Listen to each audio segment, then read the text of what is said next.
Hello and welcome to GEOSCOPE on Labour Social on Halloween. Woo! And we've been joined by the Velocihatter. Yes, Doesn't quite it is work, I. does it?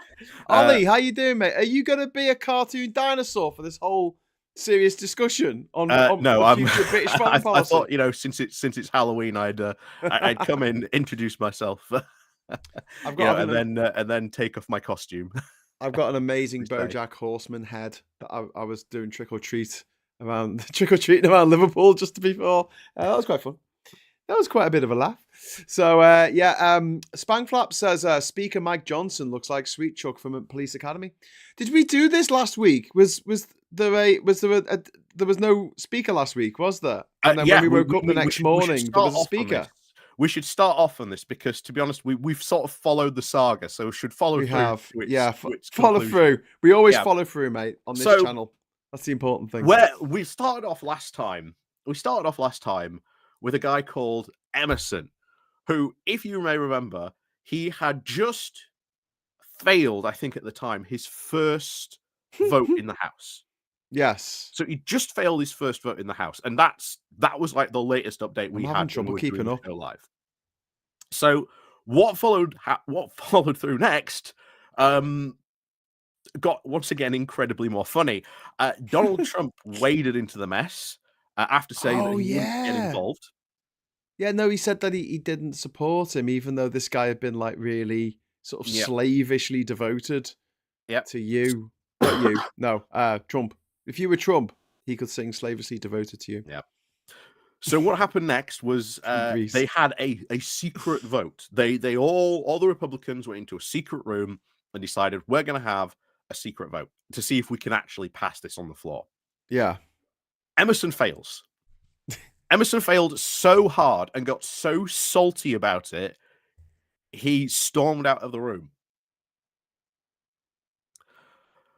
Childish, but amusing. Then the next day, got the $1 million question put up forward a guy who won the vote called Mike Johnson. Yeah, he got Trump's vote. He got Trump's nomination, and the $1 million question was, who's Mike Johnson? Yes, because this guy, everyone had to Google him. One. Yeah, he's a nobody. But then it all went horribly wrong because it turns out he's a massive homophobe and he thinks that abortion should be illegal all over America, and he's just like the worst. Yeah, and I think Democrats are celebrating this from what I've been hearing, because now it's really easy if you're in a what they call a purple state, where it's sort of, it's sort of 50-50 between, Republicans and Democrats, and sort of the fight is for the independent voters. Yeah. It's really easy to sell in the next election. That guy's an absolute lunatic. Yes. He's going to put potentially in a national abortion ban. Yes. He could do all kinds of crazy other stuff. We're hearing at the moment he's trying to put forward this Israel funding bill. Just an hour ago, it's already got mass pushback because they want to do this funding bill. While doing this, they then want to defund the IRS.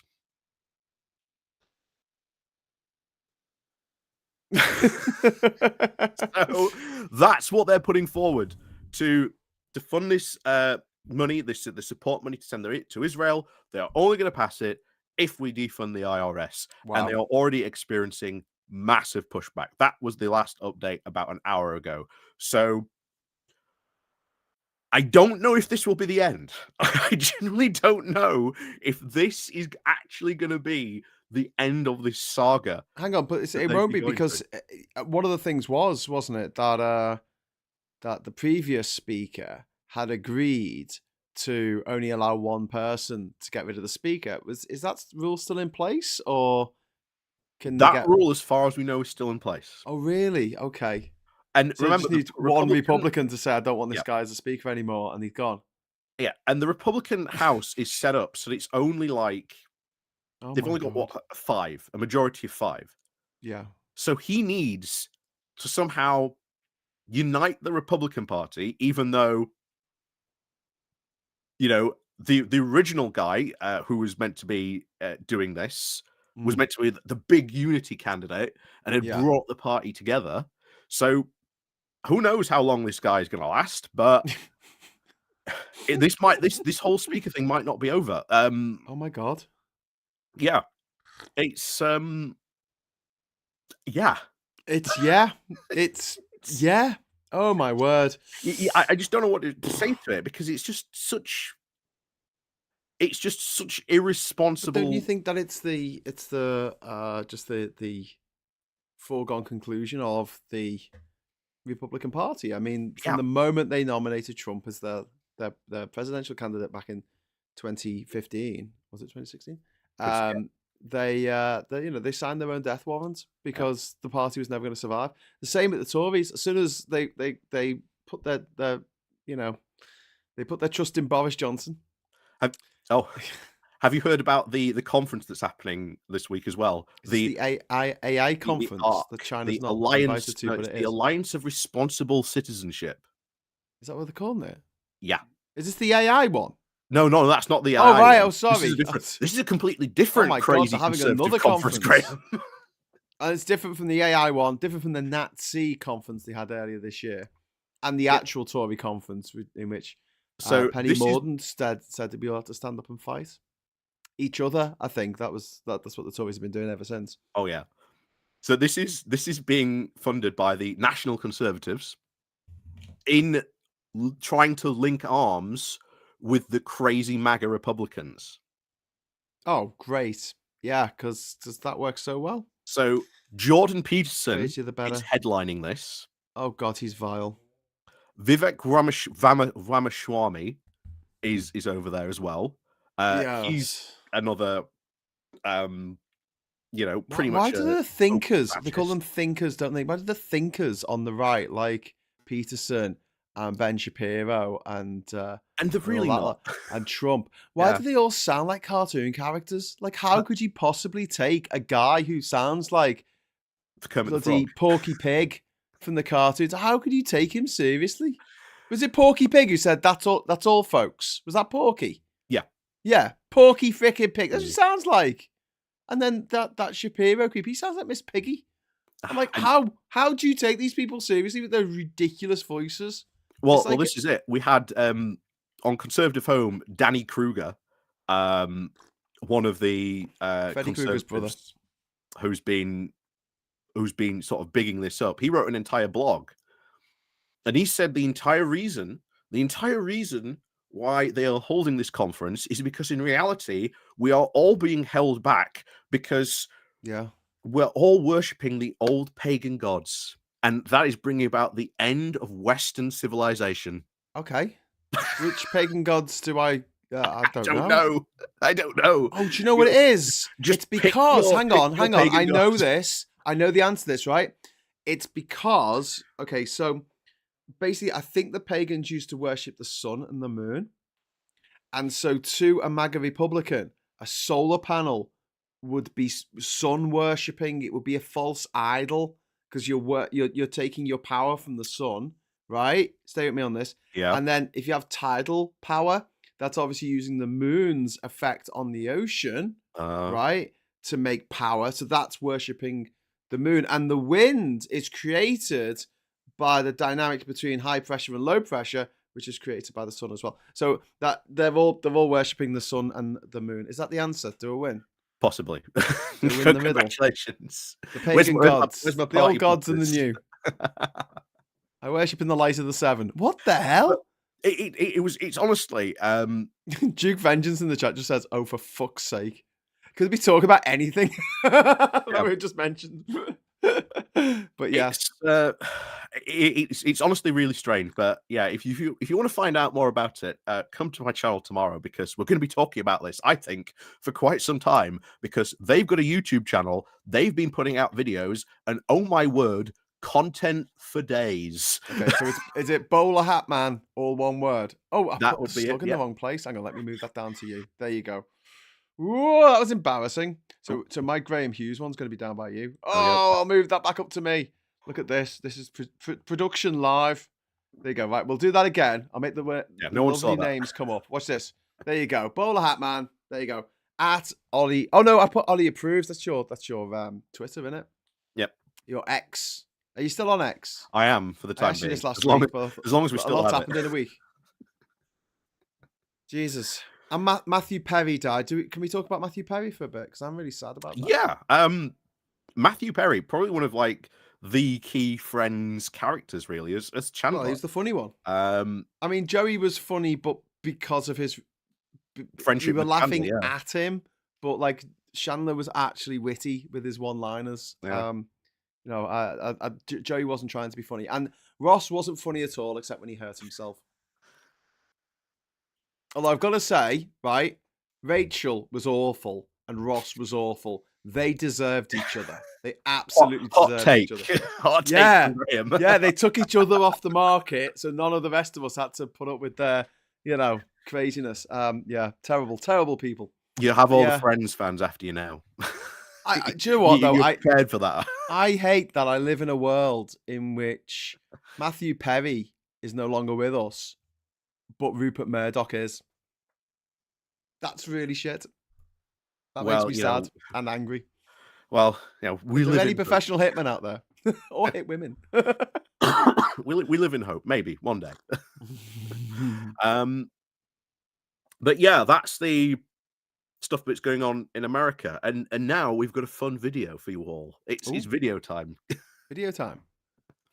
Or do you want to talk about Dagestan? Well, we're going to talk about. Do you want to send me the video? Which video is it? Is it the David Lammy one? Yeah, the David Lammy one. Yeah, it's like 47 minutes long. Well, we can listen to just a couple of part of it, because I want to go over. Okay, is it short? Yeah, it's pretty short. Okay, good. So I want to go over the war in Ukraine. He talks about negotiations, and he also talks about Russian interference as well, which is pretty important. Okay. Even more so important. This is the guy who, in probably 90% likely, will become our foreign secretary, and this is the guy who's going to set pretty much the tone for foreign policy and the UK in the world going forward. So when someone like David Lammy speaks in the situation that we are in, it's really important that we pay attention and listen to what he's going to say. And especially I want to talk about Ukraine more today, because with everything going on in the Middle East, it's really easy to forget that everything's still going on in Ukraine. And I think it's very worth giving people an update what's going on over there at the moment, and even more important, laying out what the UK position probably will be going forward with a change in government and their stance on Ukraine as well. Okay, well, if you want to play the video, if you can. Oh, hang on, I can make you go full screen. Let me just get this open. I will full screen you. Oh, hello. That's not supposed to happen. Where have you gone? Ollie, come back.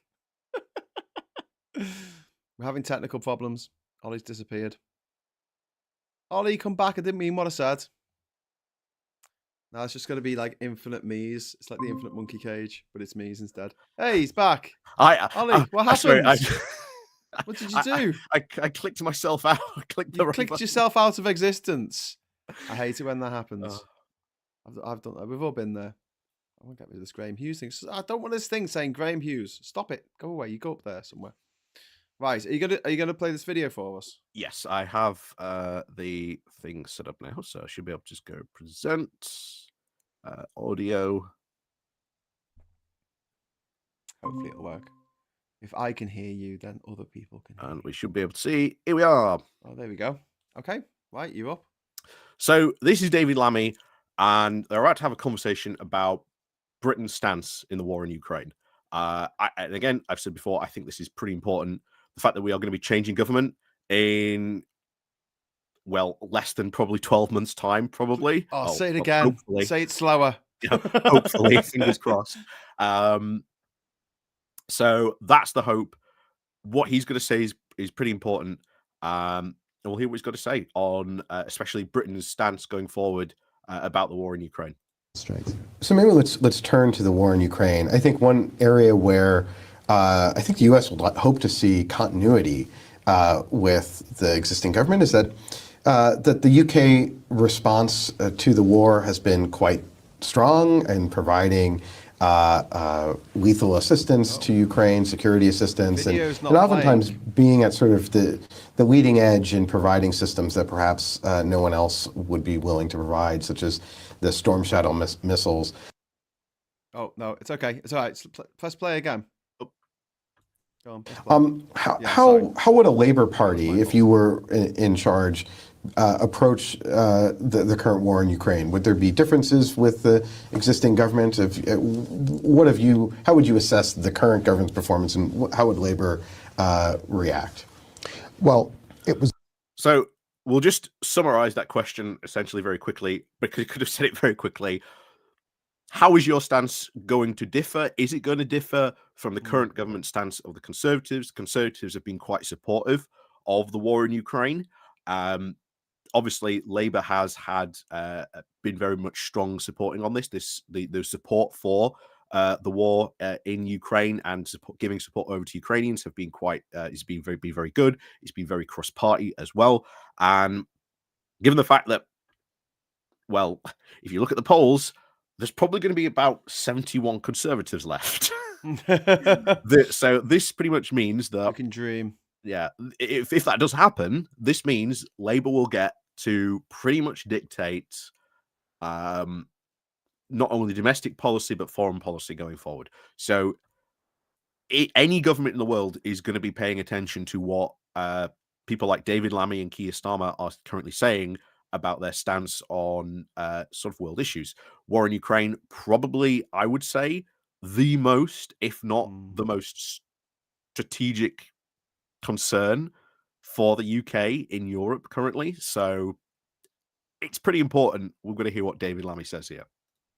It was very important for me to visit Ukraine as soon as I could, following my appointment in November 2021, when it was clear that our shared intelligence picture, and of course the Five Eyes community has probably the best intelligence capability in the world, and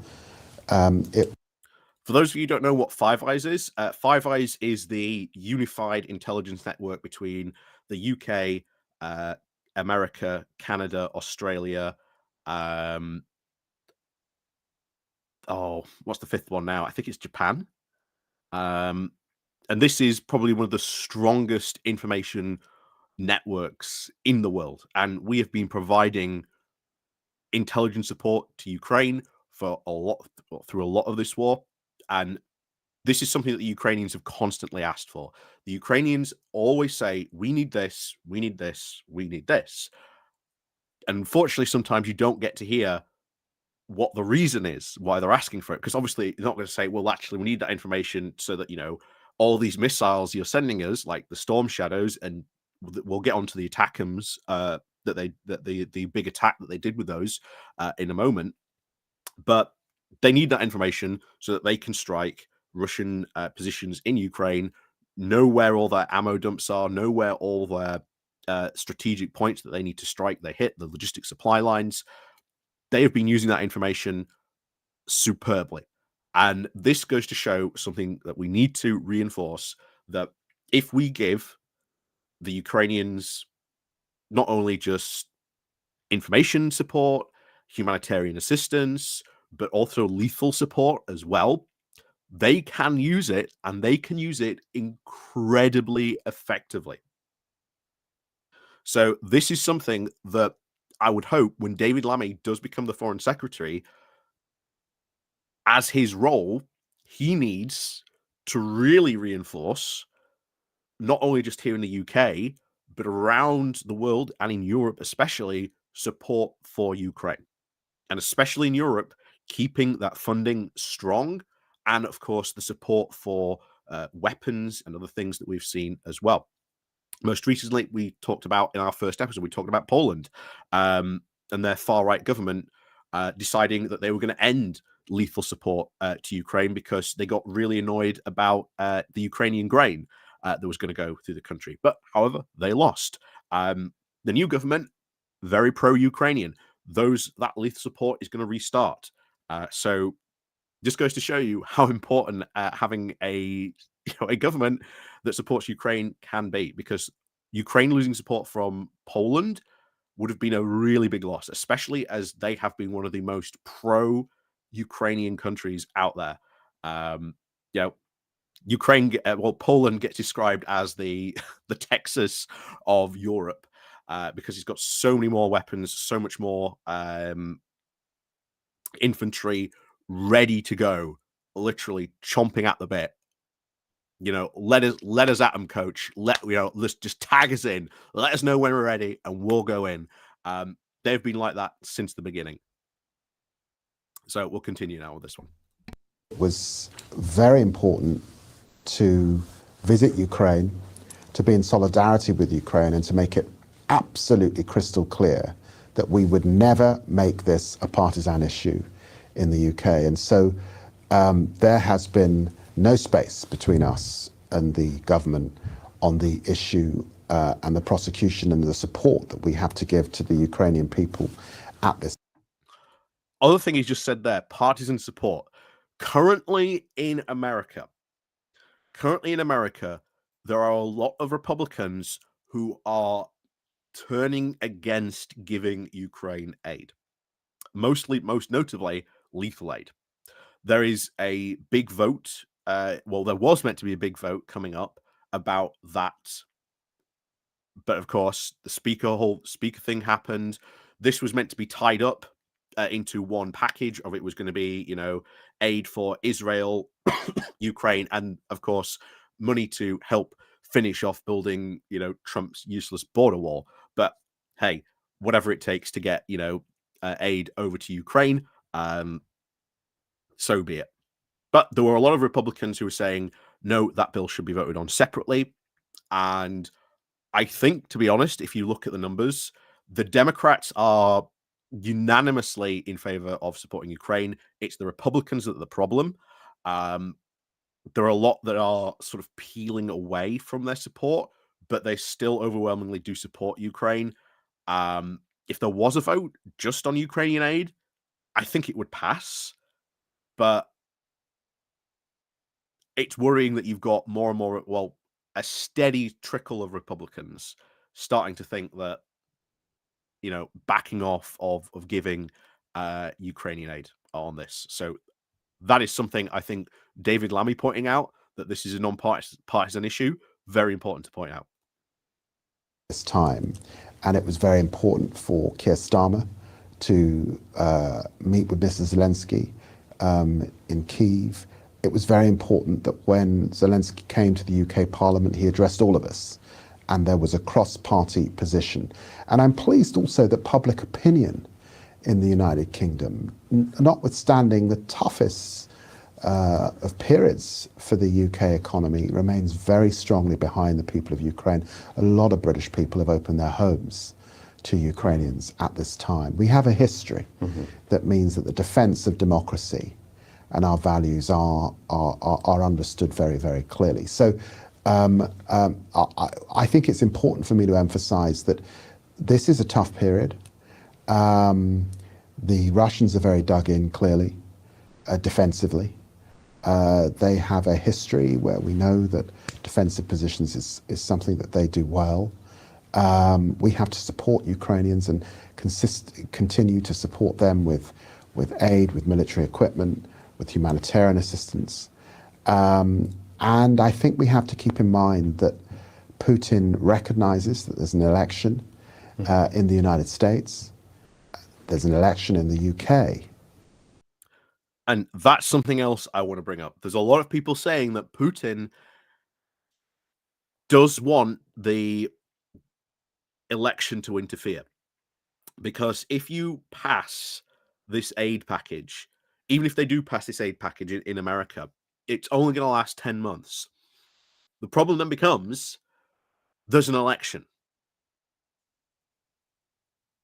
And there's a lot of people hoping that, certainly Putin is hoping that the US public forgets about Ukraine and that aid doesn't get transferred over. Now, one of the big things that's recently been transferred over and been argued about, honestly, for almost a year now, was the ATACMS. This is a long-range missile system that America finally authorized to send over to Ukraine after we had sent over Storm Shadows, and the Ukrainians had been putting the Storm Shadows to good use. Now, I said, at the beginning of this, the Ukrainians have been asking for stuff. Someone has, either us or America or Europe has delivered on these weapons, and then the Ukrainians have put them to good use. They used these ATACMS recently to launch an attack on Russian airfields, air defense, and also attacking Russian helicopters. With these ATACMS, they managed to wipe out about 10% of the Russian helicopter fleet. That is an amazing strike performed by the Ukrainians, which goes again, when you give the Ukrainians these weapons, they know how to use them, they use them to good effect, and it damages Russia's capability to be able to launch strikes into Ukraine or even operate effectively. So it is really, really important that we do keep up that support for Ukraine, and that we do keep not only the pressure on for Europe, getting Europe behind this and sort of the population of Europe, but also the American public, and make them realize the importance of Ukraine, because we do not want Putin getting away with this or managing to sort of freeze the line of conflict, and sort of taking Ukrainian territory, because then you might get the objective, which many military people out there fear, that Putin would wait 10, 15 years. They would rebuild the Russian military. They would be actually be prepared this time, and they might try again in Ukraine, or they might try again on Moldova, or even into a NATO country like the Balkans, like the Baltic states. That's the big worry. So this is a really, really important time for Ukraine going forward. And I think it's really important, even though, obviously this invasion going on nearly, coming up to almost 2 years next year, really important that we still continue that support for Ukraine, and we keep up that support, and you keep it going forward. And we must ensure that he does not seek to capitalize on our democratic discourse and discussions, quite rightly, that we have in our countries about the war, but that he does not capitalize on that, and in the end recognize that the dangers of allowing Putin to be emboldened and to attack another Baltic nation that is part of NATO, where Article 5 would be triggered, and that would, as a consequence, lead to, I suspect, much, much more pain for the international community. There's been... So, there you go. That's, to be honest, the continuing stance of David Lammy on the war in Ukraine. I think that's a very good. I think it's a good to continue this stance. A bit unfortunate we've paused it there. Hang on. A lot of... But yes, I think it's something that does bear repeating, that we do need to sort of think about this going forward and keep up the pressure on... Oh, hang on. It's all me now. There we go. I can come back in. Hello. How you doing? So yeah, I think that's the important thing to really cover from that.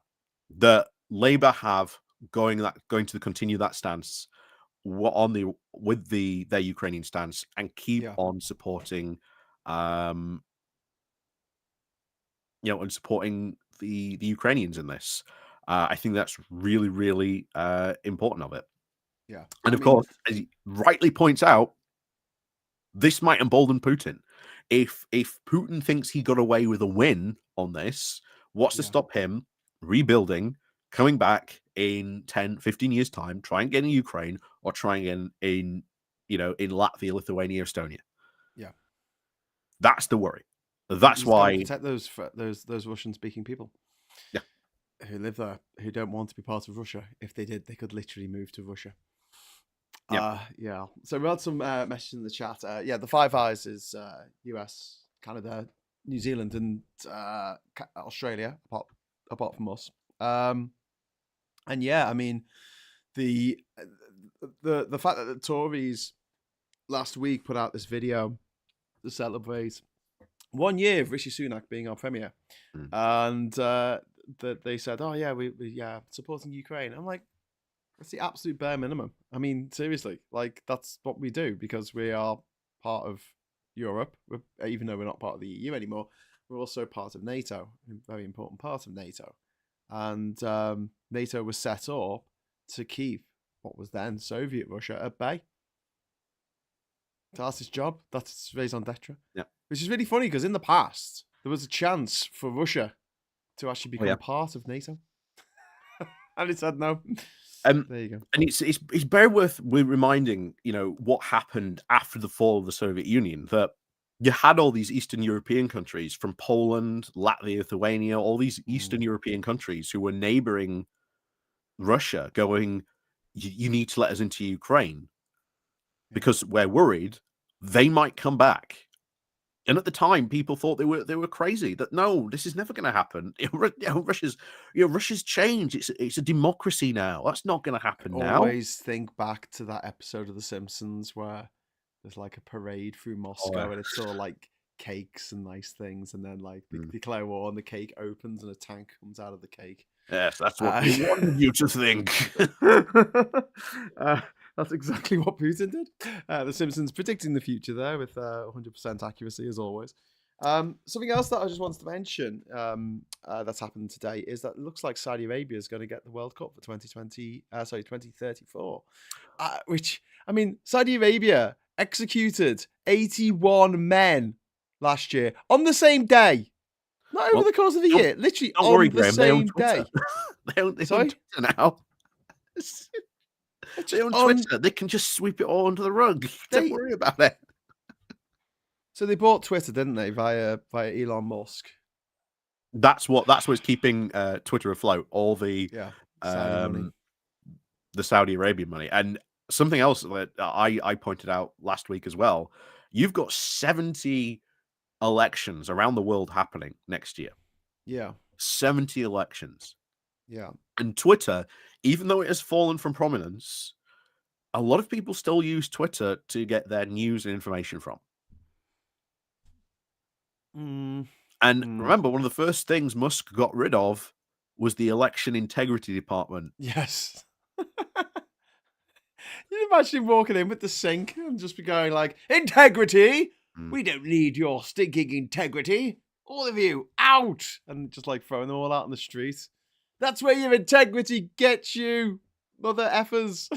Just what? And speaking of misinformation, I think it's worth bringing up the misinformation that we've been seeing on the Israel-Hamas war at the moment. That's because off the chart, hasn't it? And you I read have somewhere that like 77% of the nonsense that's gone out there has all come from like 5 accounts. Yeah, Jackson Hinkle being one of them. He is ballooned in size because of these videos that he's been sharing. But the thing is, these videos that he purports to come from Palestine on Gaza Strip, they're not from there. They're like 4 or 5 years old, and they come from Syria. Yeah. So they're repackaging all these clips and then saying, "Oh, look what's happening in the Gaza Strip." And they're not. They're happening in Syria. Yeah. And what's even worse, someone like Jackson Hinkle, who is a massive Assad fan, who denies that Assad committed war crimes, has been using those clips to say how, oh, look at all the bad things that Israel's doing. And don't get me wrong, Israel is That's doing so some bad cynical. stuff at the moment. That's so cynical. So you're on the side of Al-Assad, and you're using Yeah. footage from his atrocities to Yeah. go, oh, look at these guys over here committing atrocities. And it's honestly, it's Oh, yeah. grifter material. In good news for the biggest grifters in the world, energy giant BP, they got $3.3 billion in profits. Oh. Not last year, mate. Just between July and September. Someone's enjoying the end of the world, aren't they? Oh yes. Speaking of the end of the world, Yes. Russia is probably helping to hasten that as well. Well, we got to come on to that, weren't we? Because they're getting weapons now off North Korea. But can we just go back to the World Cup for just one moment? Somebody asked in the chat, Vendetta, how much did they bribe someone? They didn't have to bribe anyone this time. What happened was only Australia was the only sort of serious contender for 2034.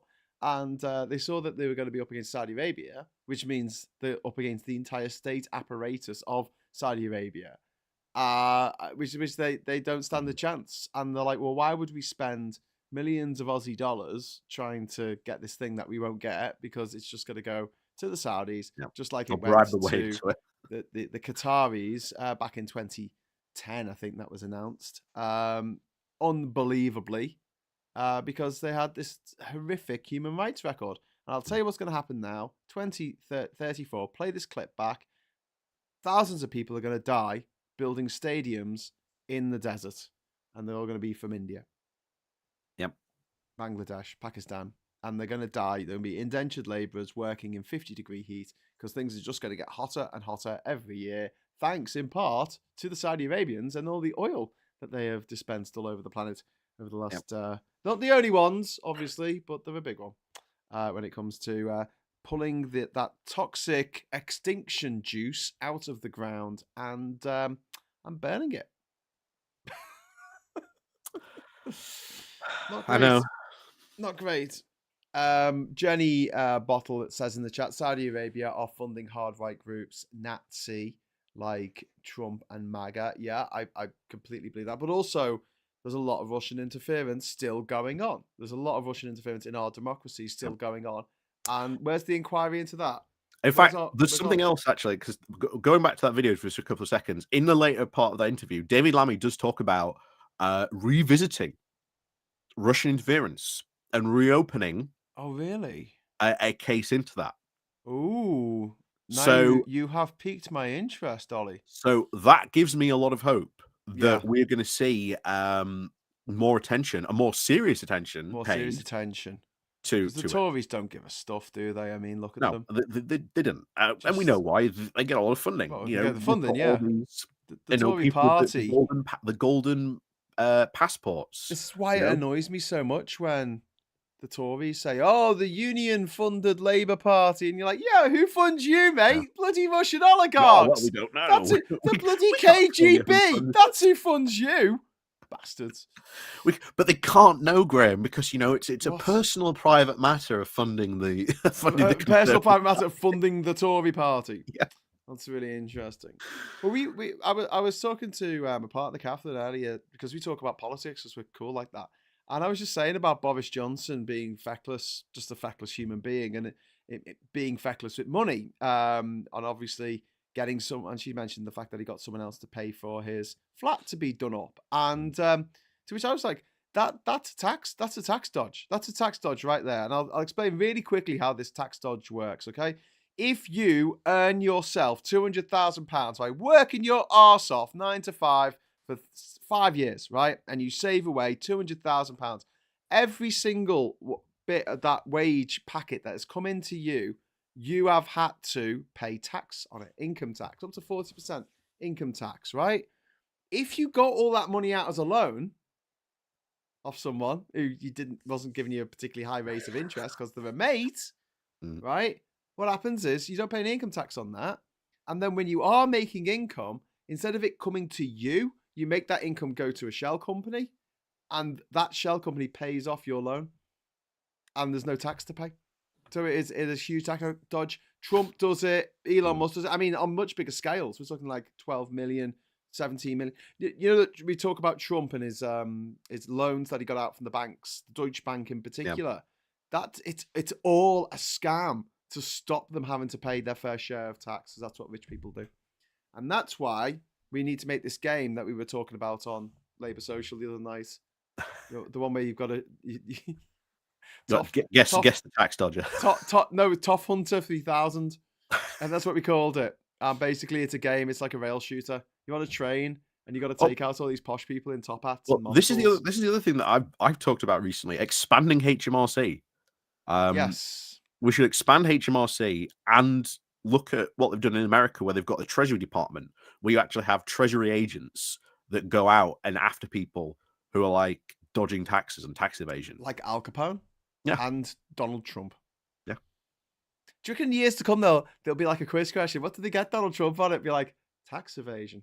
Yeah. No, it was stealing government documents. No, it was causing an insurrection. No, it was being. It was trying to fix the election in Georgia. Yeah, trying to fix the election. But yeah, he's absolutely. So should we? Sorry, you were talking about something because I rudely interrupted and started talking. Oh yes. But potentially Russia aiding the end of the world. Unfortunately, yes. you may remember again a couple of episodes ago we mentioned about a big Bitcoin game in the Philippines that got hacked by North Korean hackers, and all that money went to potentially nuclear research funding. Well, because of the war in Ukraine, because Russia can't produce or get the materials to produce ammunition, they are now turning to North Korea to buy weapons and ammunition from. And not only are they helping send money to North Korea, they are also sending 90s ballistic missile technology. Oh, cool. Yeah. Okay. Yeah. Not great. So this is really worrying, because North Korea is a rogue state for a reason, and giving them the ability to have these large intercontinental missiles with nukes attached to them is not going to be a good idea. It's not good, and unfortunately Russia has pretty much given them the stuff to be able to potentially do that even more faster. So it's all right. It's not like they've got a lunatic in charge. Oh shit! Hang on, no, they do have literally a lunatic in charge. Exactly. Everything's relative. And what's even more funny, there's been some videos circulating about this ammunition, and I'll tell you now, if I was a Russian soldier and I had to load the ammunition this way, I wouldn't be anywhere near this ammunition, because there's a video of one of these rocket launchers, and they have to put the missile into the back of the launcher. Okay.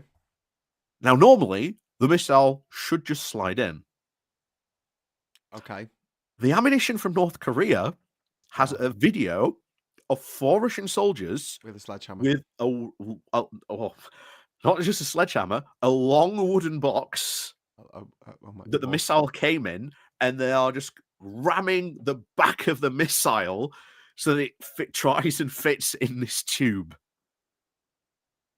Okay. That sounds like a very Russian solution to a problem. I have to say. Yeah, that's what they call Shamalka, I believe it is. That's like the Russian, the US exceptionalism. That's what they call it, Shamalka or Shamalka or something like that. I believe it is. Yeah. Vendetta saying, "Where is this video? I need a laugh." You can find it on the NAFO forums.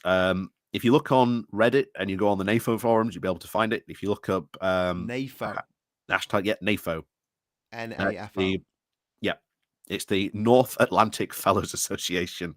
It is the meme arm of the war in Ukraine, which is pro-Ukrainian. They've actually done a lot of good, to be honest. They've sent and raised a lot of money over to Ukraine. So I've got to give it to the guys over in NAFO.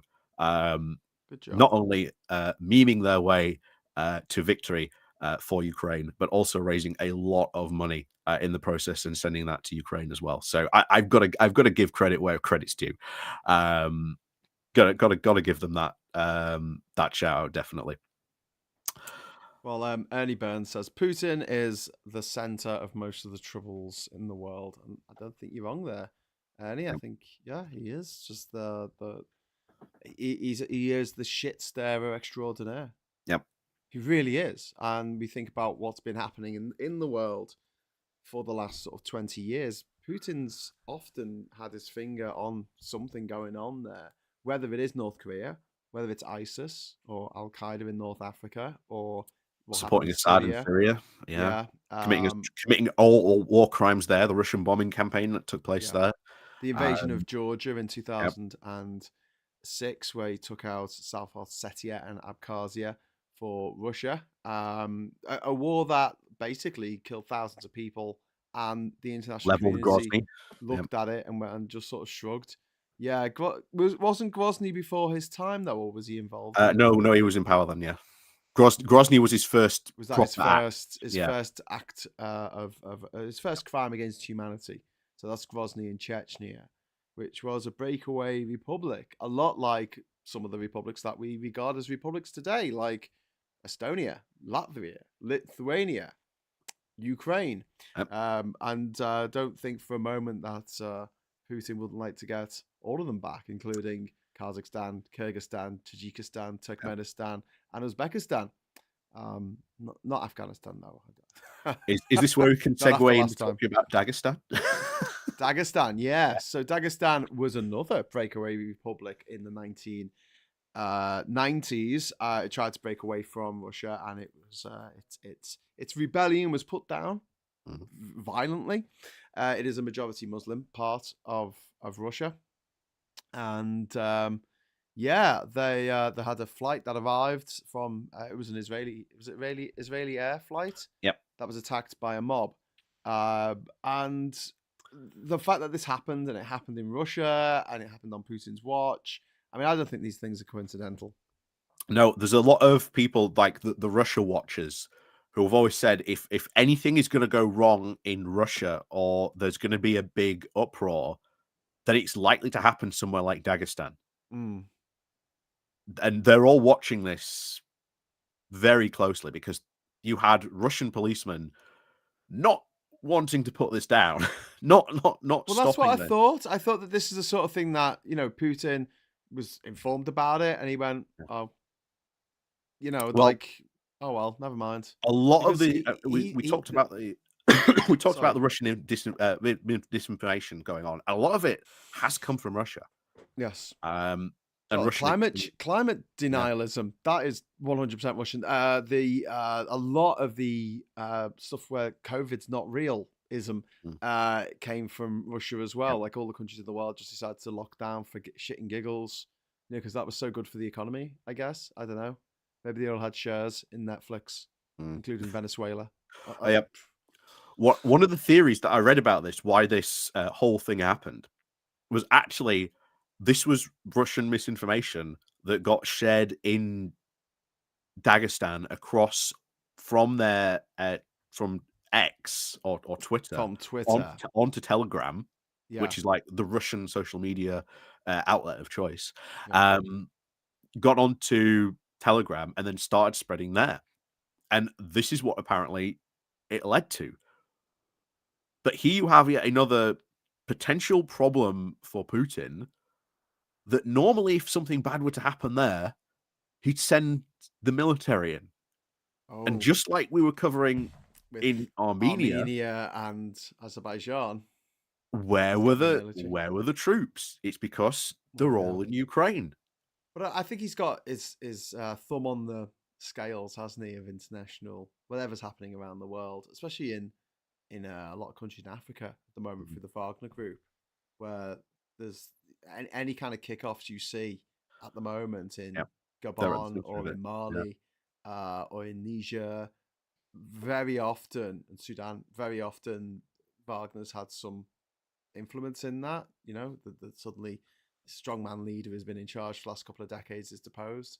All of a sudden, here's something else. interesting that could happen because we're having strange parallels yet again in the battlefront. Because you remember Bakhmut. Yeah. Bakhmut was going to be this big symbolic victory for Russia, and Wagner were leading the charge on this, but they got, or at least Yevgeny Prigozhin got fed up of it. He got annoyed at it. He didn't want to continue on this, so he was like, "I'm going to peace out." And of course, we all saw the Thunder Run. That's one way of putting it. Yeah, we all Gonna saw the peace Thunder out, Run that happened guys. next. Yeah. Well, then So he tried to mount an insurrection and then got blown up on a plane. So Let that be a lesson to you. yeah, Don't mount don't insurrections. don't annoy Putin, then don't get on a plane immediately after and There's stay been away from 80 Lincoln. arrests at this airport after anti-Semitic rioting. So there has been arrests, but it's been police. It's not been. There's no way they're going to get them all on this. No way. But it'll be. Put it this way: Dagestan is somewhere to watch. See if any more stuff happens in the coming weeks. I wouldn't be surprised if it did, to be honest. Well, I mean, they'll be looking at this going, yeah, the troops didn't turn up. Yeah. It's worth bearing in mind. But don't forget as well, there's a very close ties between Iran and, well, the government of Iran and the government of Russia. And it's the government of Iran who have funded Hamas for the latest rounds of atrocities that they've committed, kicking things off in the Middle East. And Israel has played right into the hands of Hamas. This is exactly what they wanted. They wanted to take these hostages. Why take hostages? So to basically put Israel in a position with a very right-wing prime minister, who is very much under the thumb of the extreme religious right lunatics in the Kimmud, is it the Israeli parliament? And yeah, they positioned it so that he would send in troops on a ground offensive, and it would be horrific, and lots of innocent Palestinians would die. The other interesting thing to watch that we've seen this week, we've actually seen a Hamas delegation go to Moscow. Really? Yeah. Oh, I missed that bit. We saw a Hamas delegation go to Moscow, and then the Russian hostages that they were holding all got released. So who knows what Putin's negotiated to get that? Yeah. But that should be raising a few eyebrows. That should be raising a few eyebrows about that, because what has Putin agreed to, or to give them for those release of those hostages? Were they Russian hostages? Yep. So he got his Russian hostages out. Yep. He would have given them anything they wanted. So again, that's worrying. I'll tell you what else is worrying, mate. You know, like, I didn't realize this when I was traveling around the world and going to all these, places in the Middle East and North Africa. But if I got kidnapped, the British government wouldn't negotiate with the people who kidnapped me. But if I was French, the French government would. And because the British government stance when a Brit abroad gets kidnapped by terrorists, if it's a I don't know, if it's a different type of plot, then it's fine. They will actually try and help spring you. But and that's one of the reasons why Terry Waite wasn't released for so long, famously. And of course, we had who was it from Iran as well? That Boris Johnson managed to bungle as well. I can't remember her name. This is escaping me as well. Someone will put it into the chat. The woman who was visiting Zaghari Radcliffe. Nazanin Zaghari Radcliffe. She was visiting her family over in Iran, and she was effectively kidnapped and held for ransom. And the ransom was Britain owed Iran billions of dollars, which it took from Iran for safekeeping back in the 70s and never gave back. And the deal was, here's some money until the stability, we get stability in the country again, or whatever it was. And they were like, can we have our money back, please? And Britain was like, no. And Britain had no reason to keep this money. Like, it's not like we needed it. Do you know what I mean? It was like, and you know why that happened? Do you know why that happened? Donald Trump. Because what treaty did he tear up? What was the most successful treaty he tore up between the Iran treaty? the nuclear because proliferation treaty with Iran. Republicans freaked out about this. That, oh my God, America and all these other countries are giving money to Iran. Yeah. We weren't giving them money. We were giving them back their money. Yes, it was literally giving them back the money that they had given us for safekeeping. It's like, please, Gandalf, take the ring. Yeah. Do not tempt me, young Frodo. Anyway, but yeah, with the release of Nadine Zaghari Radcliffe, there's another guy there was another guy who was being held in Iran as well, who have been, just as sort of badly treated. And I think that he got out this year. I'm not sure. I'll have to look that up. But the fact that Boris Johnson, being the biggest tit and the biggest twat in the world, he said that she was simply teaching journalism. Yeah. The worst possible thing you could possibly say. Like, one of the questions I got asked crossing into the borders in all these countries and going into Iran is, are you a journalist? To which my answer was no, I am not a journalist. Because they always asked, and I always said I'm a school teacher. I didn't say I was a YouTuber. I didn't say that I was a TV presenter. I didn't say I was involved in the media in any way, shape, or form. I said I'm a teacher. I'm a school teacher. Because that was the most innocuous thing that you could say. And then he's taken something that, someone like me traveling to these places would say and made it and weaponized it and go, well, do you know what he was teaching, though? Journalism. It's like, no, don't say, oh my God. Yes, you're a teacher. What subject do you teach? And she spent another 2-3 years in jail because of Boris Johnson. Because of our foreign secretary at the time, the same guy who, after the Russians literally poisoned a British person to death on our soil, he went to a bunga bunga party with NATO secrets. I mean, how is this guy not in jail? Well, we say it's a mystery, but yeah. Yeah. Is he the biggest twat? Says Vendetta. We are in the same world as Putin, Trump, and Ayatollah Twatface. Okay, he has some competition. I will admit that. Do you think that Trump is going to go to jail? What's your what percentage? Are you I think he is. 48 or are you 90-10? I really think he might do, actually. There is a lot of evidence against him, and I think it's the Georgia stuff in particular that has been that certainly carries the long jail sentence. The fact that you've had 2 people turn against Trump, and there's now pressure building on Giuliani not to use him as a witness, because there's a lot of people going around saying, well, actually, because Giuliani has said some, crazy things in a lot of recent times, a lot of people said he's an unreliable witness. So if he is going to flip, or if he is going to get a deal, he's going to have to plead guilty. Yes. So that will be interesting to see what happens with Giuliani, but more and more of these people are circling in on Trump. Well, and you know what? Georgia's I was not pretty looking good for him. sold that he was going to go down for Georgia. But the big thing in the last week has been Mark Meadows flipping. Now, this was the chief of staff for I almost called him Boris Johnson there, for America Johnson, for Trump. And the fact that next March he is going to be in a courtroom saying, I was in the room and this is what happened in the room. These are the crimes that man over there committed. I am a witness to all this. This isn't a game of telephone. This is literally, I was there. And if you look at Trump's body language and the things that he said this week, he is stressed out of his mind. He can barely put a sentence together. He kept on going about hummus instead of Hamas, like literally hummus. That was an Ali G joke. Do you know what I mean? It's like, we all like hummus.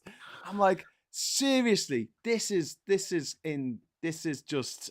Anyway, so I really feel like the pressure's getting to him now, because somewhere in the back of his idiotic head, they wear those baseball caps with Make America Great Again, and on the side it's got 45. Do you know what the 45's for? Some people think it's because he was the 45th president. It's not. It's actually the IQ of the people wearing those hats. True story. But no, I think now there's enough people who have flipped. If everyone sort of, the whole mafia thing of no one rats, we don't appreciate rats around here. He could have got away with it, but at the moment it looks like the only way is Sing Sing, which is good because I hate Donald Trump and I really hope that he unalives crying himself to sleep in jail. Oh, he's gonna go some jail time, but it's the Georgia case that's gonna get him. No other case really carries the sort of the top type of jail time the Georgia one carries. So that's the one that I'm keeping my eye on because I think that's the one. When they finally bring Trump to that, then oh boy, yeah. There was a clip. There was like a super clip that someone put together of all of his gaffes this week in the last week, where he's been doing his speeches, and even like what he said coming out of the courtroom in, was it New York, where he came out and he was just getting everything wrong and didn't seem to know what the hell was going on. And yeah, I think it's the stress. I think the stress is getting to him. I think somewhere in the back of his stupid little mind, he's thinking, ooh, this could be dangerous. This is, and also, I mean, his ego's taken a massive knock. Oh yeah, because he's been told what to do by a judge, and he's a spoiled little rich kid who no one has ever said no to, just like Boris Johnson. They're so similar, these two clowns, and I hope they both end up in prison for their crimes against humanity. But yeah, Super Tiny says he's worried about a guacamole attack from Mexico. He probably thinks guacamole is slightly to the south of Mexico. He went there once on holiday, visited some ancient Mayan sites. Mayo sites in guacamole. It was a lovely place, fantastic people. Oh my word! We should laugh actually. Yeah. And didn't he say that Orban was the leader of Turkey, and then he got and then he said someone else was the leader of Hungary, and he was. It's just like, oh my god, just read up on this stuff. Remember back in the day when he forgot Colonel Gaddafi's name? Was that him? Or was that George W. Bush? I think that was Bush that forgot Gaddafi's Bush? name. Yeah. The Colonel. Me and the Colonel. The Colonel. that Colonel guy. Yeah. I mean, just stay on top of your brief and have, I don't know.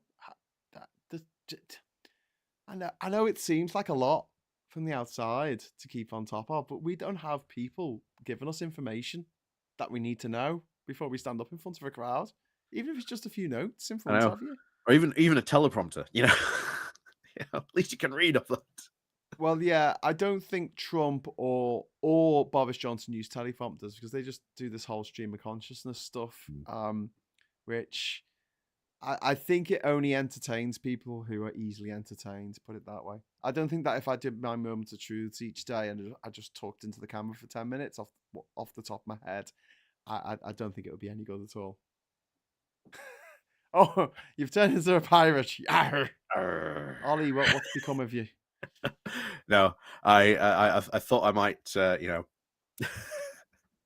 it's Halloween. Since it's Halloween. Happy Halloween. Happy nightmares, kids. Yeah, another year of the Tories. Oh, lovely. Sorry, I'm just having fun. I'm just having fun the fact that I can do all this. We're trying to do a serious news, global news thing here, Ollie, and you're pretending to be a space baby. Look, this is serious, Graham. Look, serious bunny. Oh, for heaven's sake! Look, put your serious bunny away, Ollie. Come on, we've got to wrap up now. It's 4 minutes past 10. Genie Bottle saying Trump will go from golden showers to hold on showers. Indeed. Don't estimate Trump unless he gets jail. He will run. Well, yeah. I mean, his ego is the only thing that's keeping him in America at the moment. I could see him running, and he'll do an Idi Amin, i.e., he will go and live out the rest of his lives in a palace in Saudi Arabia, which is what Idi Amin did. All of his crimes against humanity. Right then, Ollie, is there anything else you need to say before we wrap up? Because I think that's the end of it. No, that's it so far. there's a lot of interesting stuff going on in Ukraine at the moment on the battlefront. I can't even pronounce it. Advocati. Looks like Putin's trying to have a victory. And according to MOD sources, there have been over 280,000 Russian casualties. Wow. This is Is exactly what happened Putin in on the Bakhmut. Blitz? Yep, this is what happened See in what I did there? Bakhmut, and we all know what ended up that being the Thunder Run from Wagner. And there were a lot of normal Russian troops who were really annoyed that Wagner didn't go the distance. Yeah. So I don't want to take us down a rabbit hole for the next half an hour, but just before we go, can you see the war in Ukraine winding up in the next 12 months, or do you think this is just going to go and go? No, I think this is going to be a long war. There's unfortunately, but the way we end this is by sending Ukraine what they need. So we've Well, we could just unleashed the invite leopard. Putin round for tea and put polonium in the Well, tea. yeah. I mean, Well, there's this that. is actually something else that happened. There was a initiative by Malta where they invited over Ukraine and Russian delegates, but of course the Russian delegates decided not to come. But this was a serious attempt at peace, at negotiations, using Zelensky's 10-point plan. I think that is the best way to proceed forward. That protects protects Ukrainian territorial sovereignty. It basically gets them to hand over all the war criminals that they're currently after and pursuing for doing war crimes in Ukraine. The 10-point plan put forward by Zelensky, very good. It's the direction we should be going in. And it is now we've got to force Russia to the negotiating table. And we've got to put Russia in a position where Ukraine has the advantage. Yeah, Ukraine has the whip hand. Yep. Sorry, I got a bit excited. Yeah, and doing that now, we've unleashed the leopards. We've sent over the storm shadows. We've sent over attackums. They need the longer range attackums now. We need to get. So are these actual weapons called attackums? Because that sounds like a child's toy. Yeah, well, or a breakfast cereal. Anachronisms. Finish your attackums before you go to school. Yeah, but if it's the lesson has been learned time and time again, if you give Ukraine the resources and weapons that it needs, it can get the job done.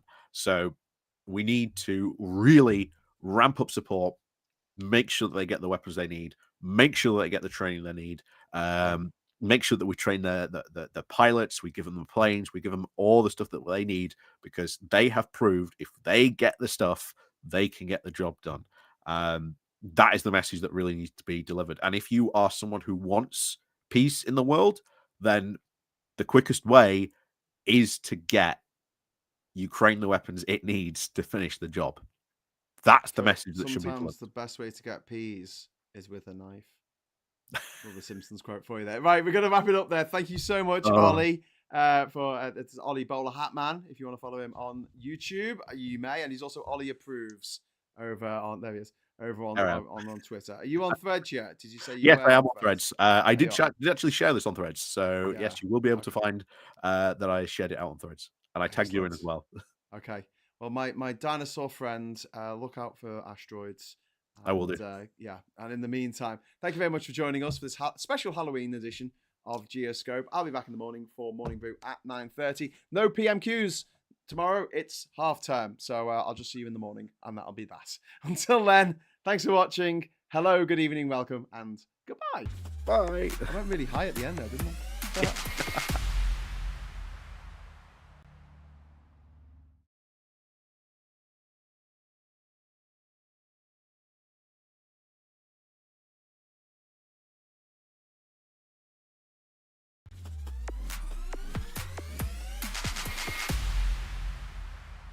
So seriously, Ollie, why didn't you use that?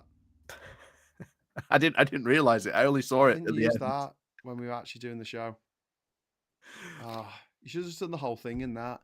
It would be quite funny, you talking about, like, policies and stuff. as I don't know, some kind of cross As a- between Papa yeah. Lazarou and Dave the Dead Coco Skeleton. and Baron Samedi. That's Yeah. the one. Anyway, guys, just wanted you to see that before we say goodbye again. we just love you so much. We're actually saying goodbye now, properly. Bye. Bye.